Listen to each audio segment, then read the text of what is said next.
Guadeloupe புனித ஓவியத்தின் உள்ளடங்கிய செய்திகள். தேவமாதாவுடைய மேலாடையில் சித்திரை எழுத்துக்கள் பூங்கொத்தாக பதிக்கப்பட்டிருக்கிறத பார்க்க முடிகிறது. அதனுள் நிறைய நுணுக்கமான செய்திகள் அடங்கியிருக்கிறது.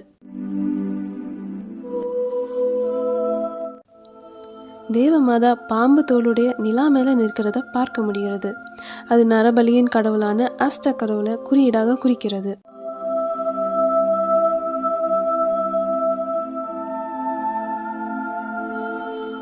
இதற்கு சான்றாக ஆதியாகமம் 3ஆம் அதிகாரம் 15வது வசனம், அவள் உன் தலையை நசுக்குவாள், நீயோ அவளுடைய குதிங்காலை தீண்ட முயலுவாய் என்றார். இத்திரு ஓவியத்தின் சிறப்பான செய்தி என்னவென்றால், அக்கைரோபோயட்டா, அதாவது மனித கைகளை கொண்டு வரையப்படாத ஓவியம் என நிரூபிக்கப்பட்டுள்ளது.